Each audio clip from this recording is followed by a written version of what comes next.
Swayam Prabha. Digital India. Educated India.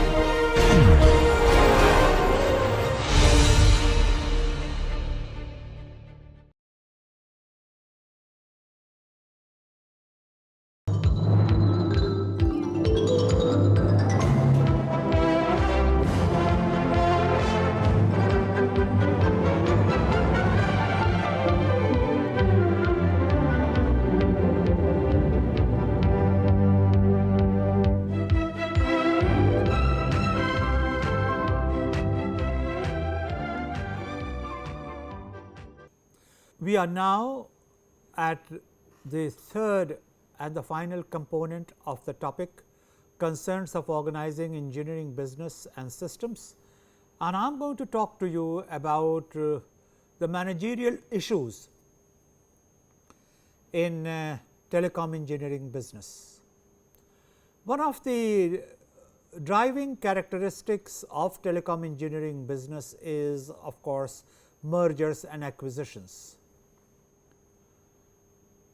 The need for merger and acquisition is large, and therefore, you will find that the situation is continuously in a state of flux.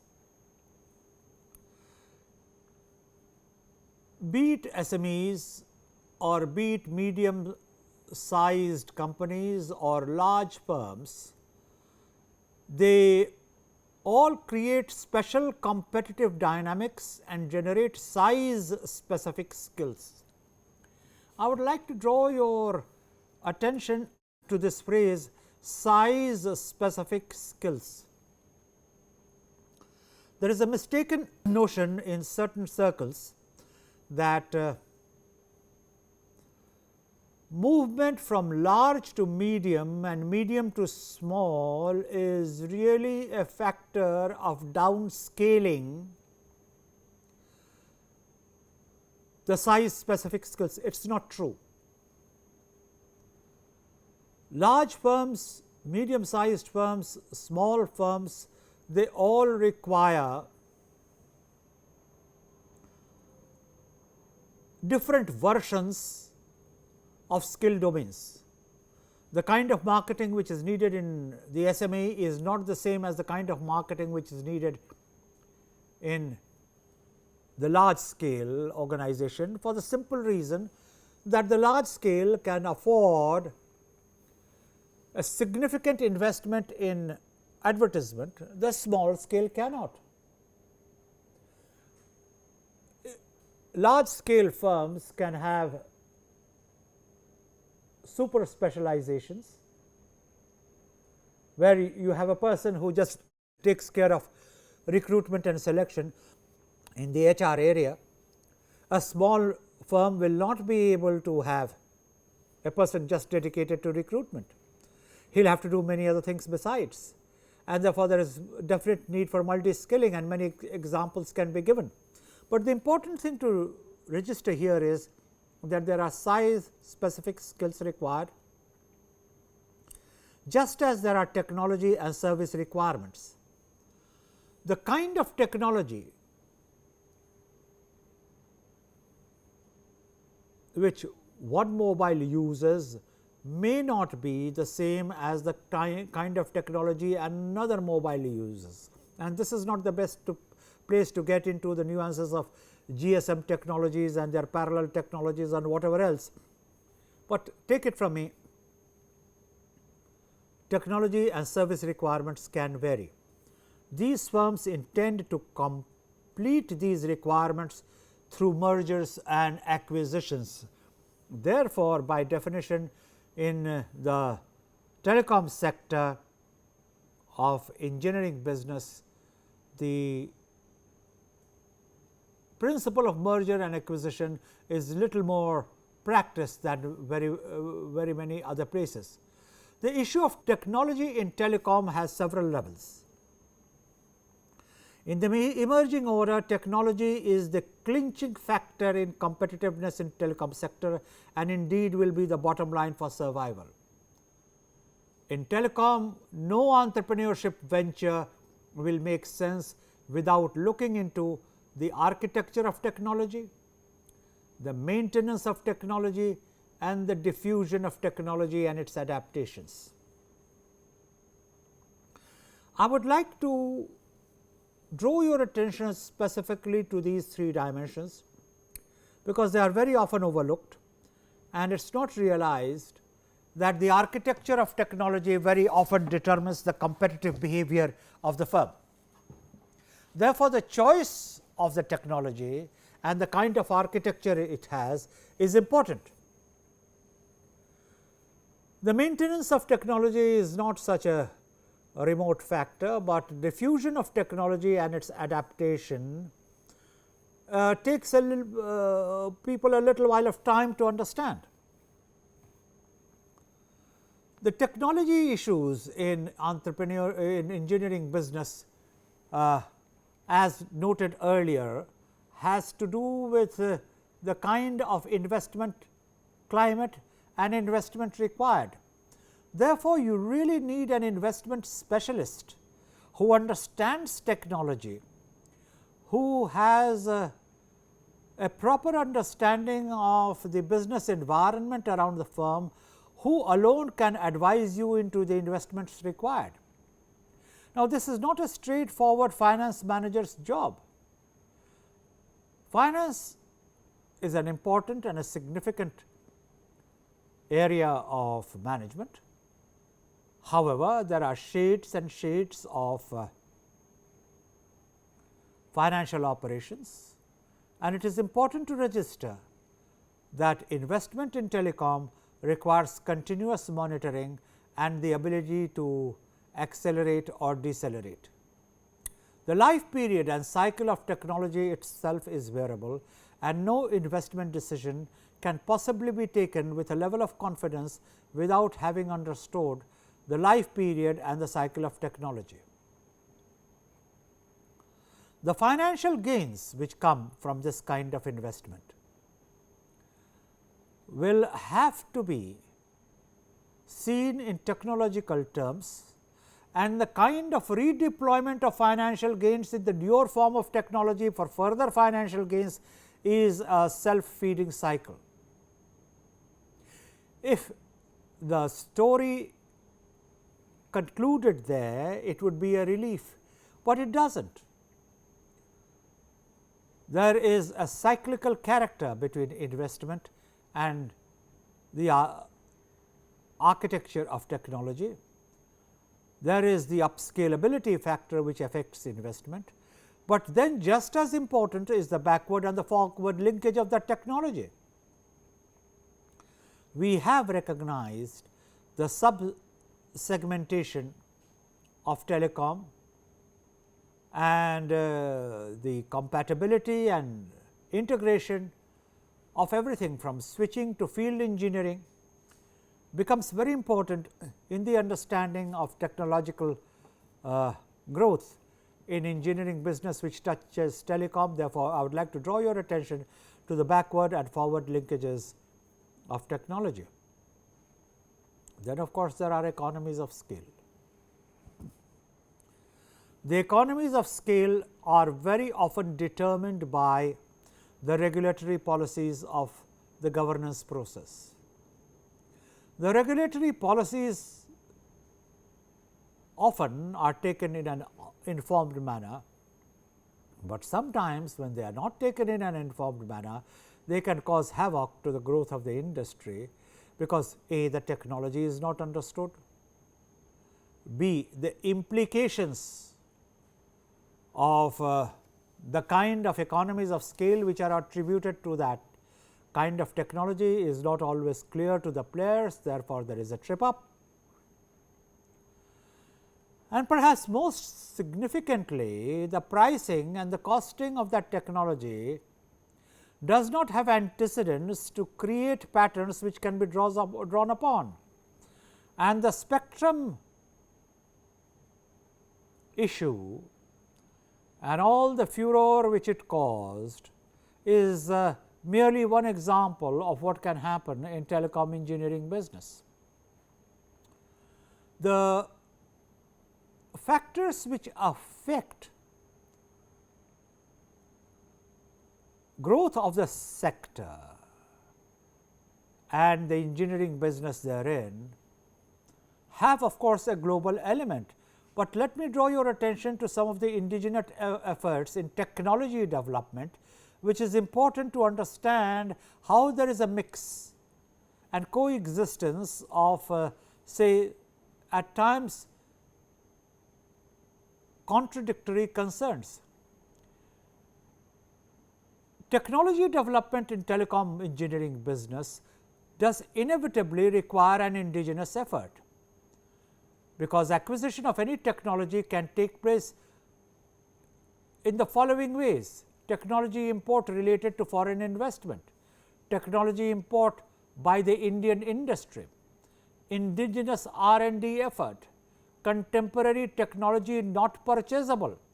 Now, if you look at these 4 discrete concerns,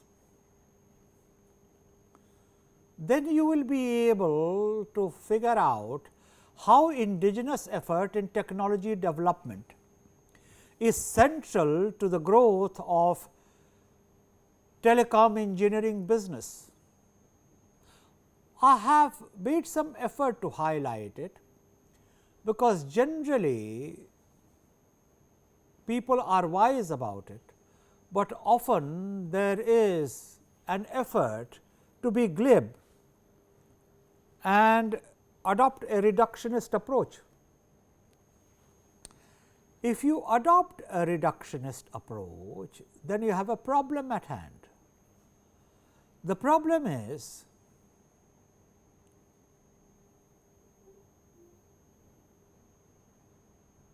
you may start believing in truisms like you do not rediscover a wheel.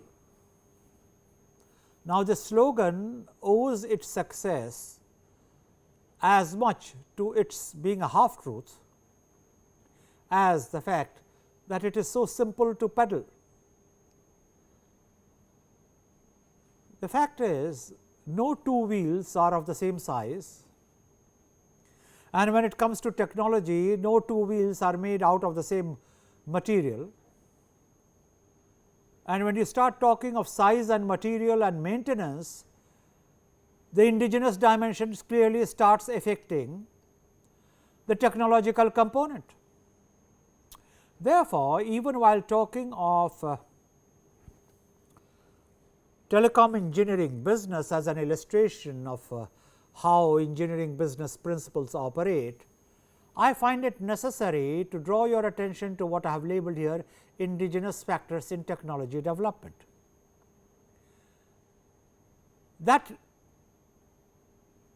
helps us to take an easy step towards R&D in telecom engineering business, because you cannot have indigenous efforts in technology development without R&D in telecom engineering business.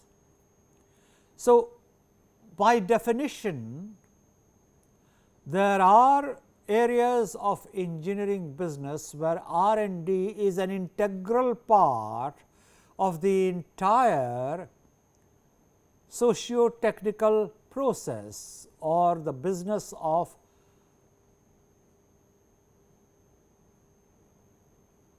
engineering being put to productive use. In India, the telecom sector is now almost dominated by the private sector. This transfer has eroded the R&D base in the country. There are a lot of views on public sector, there are a lot of emotions which are generated on the public sector, but many of its strength need repetition and need underscoring. If you look at the nature of the operation of the public sector, you will find that almost to the man, the qualifications of recruitment in the public sector are far more stringently operated. This is not a value judgment, this is a statement of facts. But then something happens, and the business dimension of public sector does not flourish as prominently in certain cases as the business dimension of the private sector. Now, this is not a debate I want to open up here. What I wish you to realize is that so far as telecom engineering business is concerned, at least in India, the R&D base was much larger when the public sector was in dominance than it is today. ITI had a significant wing of R&D attached to it, which almost grew parallelly to the actual production operations. There was a technology operation, and it is there in some incarnation even today in the Khurshid Lal Bhavan setup in Delhi. What one finds, however, is that with the coming in of a large number of foreign players, the R&D base in that sector has tended to recede.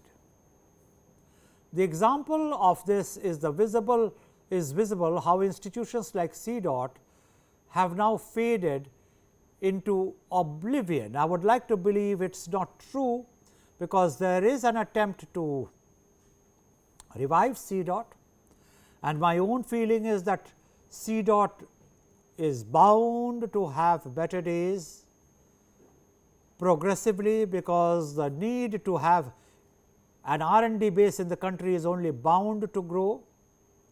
The recent havoc in the Uttarakhand with reference to the kind of disruption which has taken place because of deluge, because of landslides, have showed the utmost urgency to have indigenous R&D in telecommunications to meet the communication needs of such disastrous situations. And there is no guarantee that the Uttarakhand experience will not be repeated in other areas,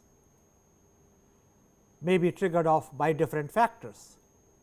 So, the need to have an indigenous R&D in telecom is, at least to my way of thinking, axiomatic, but that somehow recedes into a background in the kind of drumming up which a lot of non-Indian agencies are able to do, and we need to create a balance around it. Hardware miniaturization and the use of optics in large volume products offers opportunities for R&D. And again, CDOT is quickly growing into this area. WiMAX can provide broadband wireless access at high data rates within a non-line of sight ranges of 15 kilometers in rural areas and 700 meters in urban areas. This meets Indian situations. It is 30 times faster than the much touted 3G and will solve the problems of last mile connectivity. So, one has to look at R&D in the telecom engineering business as an integral part of the growth of the sector, but then the significance that R&D has may not be so assertive or inherent as in some of the other sectors. But then this is not the place to get into an understanding or a discussion of the intra-sectoral profiles of R&D. I brought the point up merely to illustrate to you the nature of engineering business, the concerns of engineering business, and how indigenous R&D is such an integral part of the growth of that kind of engineering business. And like in many things, India has had a rich past, and so far as telecom is concerned, An organization like CDOT is very much needed and should be able to go from strength to strength. However, I would not like to convey the impression that R&D in multinational companies or non-Indian companies is low. It is not low. It may not be rooted in India, but they do their own R&D, and you should be aware of that. Nokia and France Telecom R&D are cooperating on the evaluation of France Telecom strategy and schedule for migration to IPv6, the next generation IP protocol. Nokia has said that it will create a new CDMA R&D facility in Navi Mumbai, India. Now, I find it necessary to underscore this, because R&D itself acquires a certain profile and a certain character in engineering business, and the larger point to be made is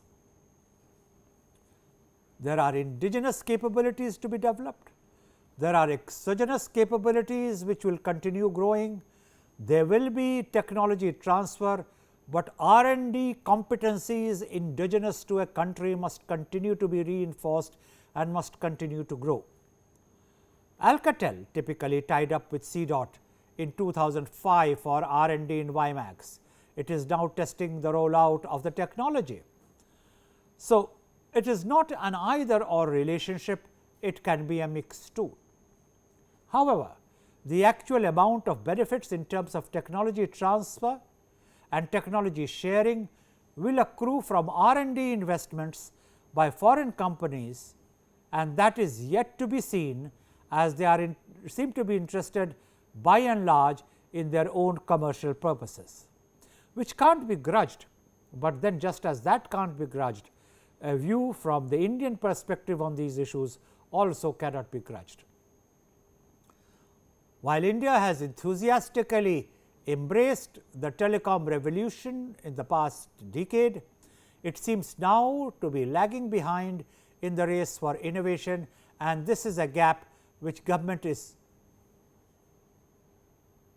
aware, is planning to do something about it. Something has been done, but the whole process needs to be speeded up in a manner which creates an innovation culture in R&D so far as engineering business is concerned. Now, that brings us to the study of patents and intellectual property rights in telecom. This is closely similar to the fate of R&D in India. It has a potential to reduce transaction costs, and the more we focus on it, the better it is. Well managed patents often result in windfall gains, especially during merger and acquisition. However, the number of patents being filed do not seem to be large, or at least not as large as the requirement is. Therefore, there is a need for concepts like patent pool, which is an agreement between two or more patent holders to cross license patents and other IPR related to a particular technology. A look at the patent pool concept may be useful. In US, a patent pool was formed in 1997 with respect to the MPEG-2 standards.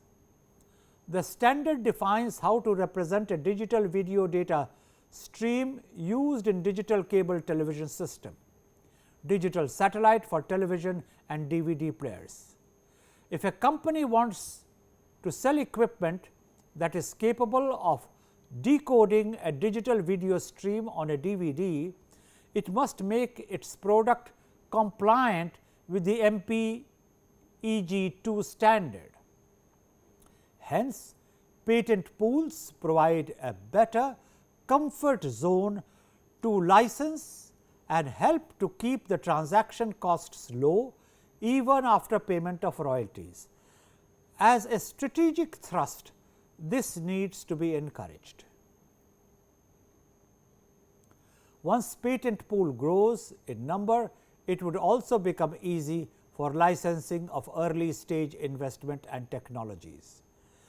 What is being recommended therefore is a policy perspective on telecom, which puts all this together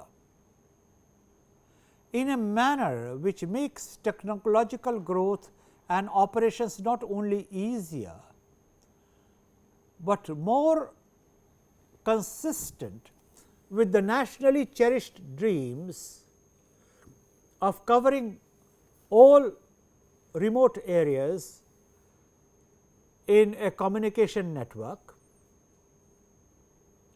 using communication networks as an instrument of equity and distributive prosperity,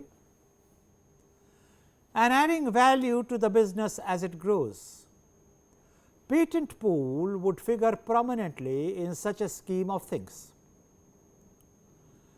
The statutory requirements of the FDI cap in telecom sector was at one stage set to be 74%. At another stage, there has been talk of reducing this cap, and this debate will go on. For our purposes, however, if any new player wanting to enter into telecom market has to be considered, it has to come through JVs, partnerships or mergers and acquisition, and this, according to some people, needs rethought. Classic example is the recent Videophone acquisition of Hutchinson's 67% stake in Hutch SR for $11.1 billion, and I do not think we have heard last of this resonating acquisition, but that is a debate which I would not like to get into here, but shows how at a national policy level mergers and acquisitions need to be handled with high degree of appreciation of the business concerns. Of course, the attempt should be in all efforts to gain market credibility. A number of times companies scout for a local partner through a JV or a subsidiary to enter a new territory or country. If the indigenous partner does not have a matching market profile and a matching understanding of how it works, then one can have a problem at hand. And above all, one needs to have matching managerial styles. If all this is not thought through during mergers and acquisitions, then there is a huge opportunity loss, and there are jerks and jolts which can affect the profitability of the joint venture. This is in line with the company's philosophy of think global and act local. Ultimately, it helps the company gain valuable market insights and market experience. Take the case of now non-existent collaboration between Hero and Honda so far as the two-wheelers were concerned. The technology came from Honda, the marketing done was by the Hero group, and together it seemed to be a win-win situation. But for reasons which may not necessarily be relevant here for a discussion, it was obvious that both the parties agreed that it was best to part ways, and Heroes decided to have a separate technology and Honda decided to have its own marketing in India. So, both of them decided to get into the respective areas which earlier on had been put aside for the partner. The proposition is mergers and acquisitions have their own logic and they cannot be made slogans, because slogans do not necessarily lend themselves to managerial solutions. This will be a major factor in analysis of risk framework and taking fresh investment decisions.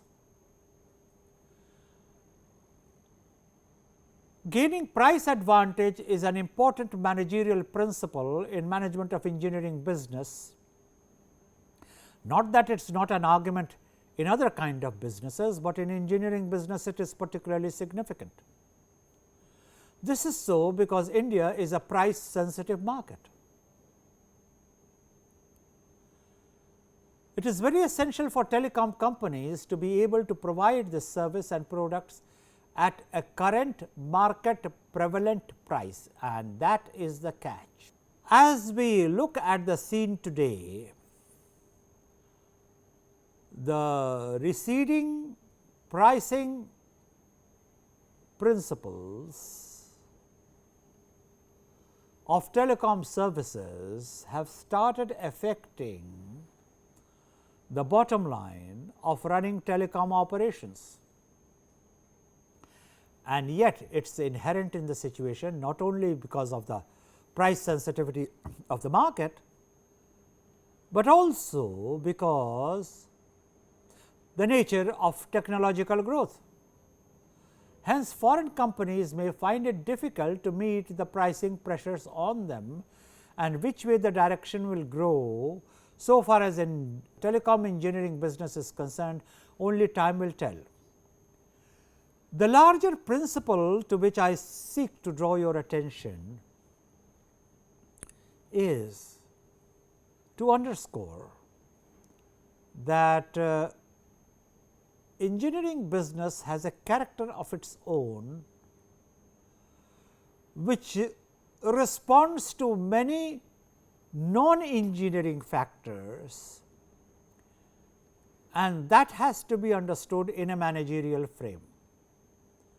Hence, through mergers and acquisitions, they can leverage either local lower cost technology or take advantage of lower manpower service costs, or they can forego one for the other. There are any number of permutations and combinations possible, and so long as you are willing to look at the permutations and combinations, it seems something simple to understand and easy to comprehend, though complicated to operate.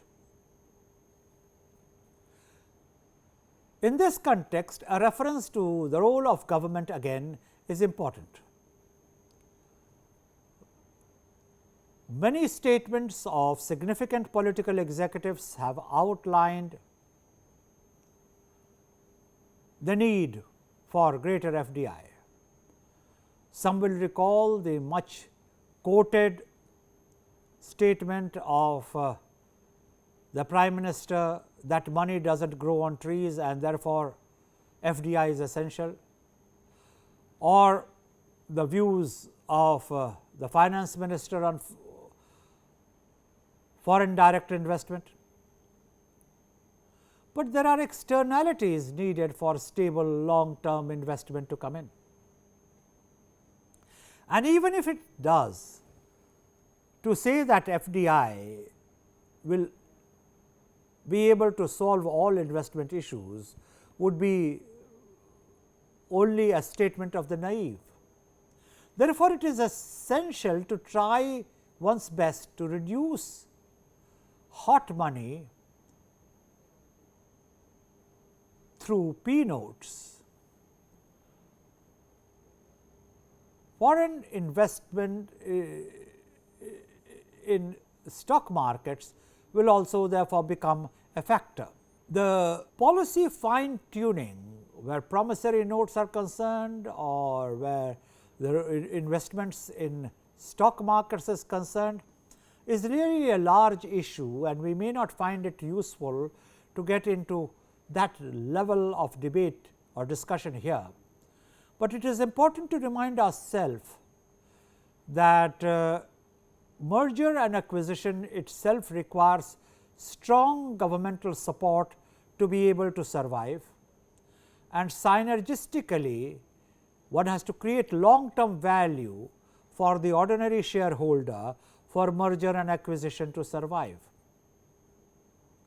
Merger and acquisitions are also expected to unlock value in the business in the long term, though in the short term they may put immense pressure on the bottom line. Hence, one more concern which has to be flagged: the holding capacity of the firm will be a factor of the holding capacity of the business, will be a factor of the appreciation which the ordinary shareholder or the not so ordinary shareholder has about the business environment and its stability in India. Now, all these are concerns of engineering business, and where it is important for an engineer to get a feel of what engineering business is all about in its managerial dimension. If one expands one's focus of concern to international telecom engineering business, then there are certain considerations which again need to be considered very closely. There is the potential subscriber base. One needs to have access to export markets. The government incentives play a role. Favorable cost structure becomes a variable. The nature of infrastructure and its sustainability is critical. Macroeconomic climate becomes a factor which has an interplay with enterprise growth. Educated workforce and management talent becomes much in demand, and the role of law and regulatory environment becomes critical. You find presented on the screen 8 dimensions of international telecom engineering business, which has to do with human factors in engineering, which has to do with users, which has to do with access to markets, and which has to do with the financial policies of the government. In fact, it is one of the most pervasive policy platforms which has a financial dimension, a marketing dimension, a consumer direction, is a superstructure based on a kind of infrastructure, and has an interplay with the macroeconomic climate. It is not possible to assign weightages to all this in a dynamic situation. Be that as it may, it is essential to understand how this becomes significant or how this becomes a factor in carving out a business space for engineering. I suggest you take a careful look at the following phases of a project life cycle to understand how project management, process implementation can be a possible route to integrating these dimensions. There is conceptualization, there is planning, there is organization, there is implementation, there is control, there is integration, there is delivery, there is acceptance, and generally in a scholastic mode 8 project life cycle phases are recognized.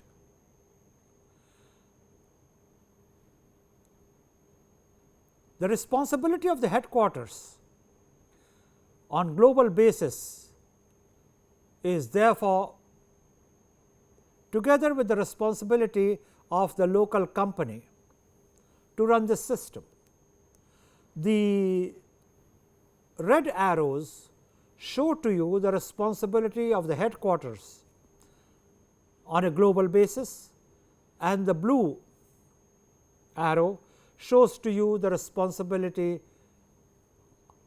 of the local company or the country in which the operation actually takes place. Hence, there is a scope for joint ventures between international companies and local companies, which are not mutually exclusive, but then the key question remains what works where and what is needed in which segment of telecom engineering business. I would like to conclude this discussion with a brief reference to entrepreneurship in telecom engineering business, because ultimately innovation or creativity or its manifestations do acquire an entrepreneurial character. And if you look at entrepreneurial character as an approach to handling engineering business, then the picture like the following emerges. There is the pre-launch stage, where you look out for new subscribers. In the case of telecom engineering business, it comes in the form of telecom markets. Telecom markets will have their own size and growth, and telecom users will have their own segments and requirements. Then one has to watch out for other operators and manufacturers. One has to do a gap analysis. For example, VAS or technology. One has to get adept to tackling government and regulations, the monetary aspects, and indeed where need be red tape. There are revenue, there is need for a revenue and a cost analysis. In the post launch stage, there is a value chain. This value chain requires sourcing of infrastructure and content, implementation of infrastructure and content, a look at operations, telecom service delivery. Let me walk you through this value chain quickly again, just in case you have lost me on the first narration. Sourcing of infrastructure and content, implementation of infrastructure and content, operations, telecom service delivery. Then two things have to be handled: telecom service operating model and brand management and advertising. So far as telecom service operating model is concerned, one will have to look at people and policing in terms of watching what is happening to the regulatory framework. So far as brand management and advertising is concerned, positioning of the telecom brand as subscriber alluring and churning will have to be factored in, and what people are beginning to discover is very often advertising can become a nuisance on the telecom instruments, and that is another story which can perhaps be taken up on another day. Four strategy elements therefore can be summed up in the following manner. There is innovativeness, there is competitiveness, there is localization, and there is globalization. So, if you look at y axis being broken up into innovations and competitiveness, and x axis between the local and the global, we have the cluster insider, we have protected markets as options available on localization as an element of competitiveness and innovativeness. It can then move on to transnational innovation if globalization is put together with innovativeness, but if globalization is put together with competitiveness, it can result in global efficiency. The upper left hand corner of the diagram which I just showed you puts emphasis on the innovativeness emanating from lead cluster, and I will show to you again the diagram, so that you know how to correlate my remarks with that. So, as I was saying, the upper left hand corner puts emphasis on innovativeness emanating from a lead cluster. The upper right hand corner focuses on innovativeness as a global process, often referred to a transnational solution combining resources and capabilities in several locations. The upper right hand corner. The lower left hand corner covers strategies of cost efficiency with emphasis on home market, often true for MNCs and large home markets. So, back again to the diagram to understand the lower left hand corner strategies. And we go on to the lower right hand corner global efficiency, that is the global cost leadership.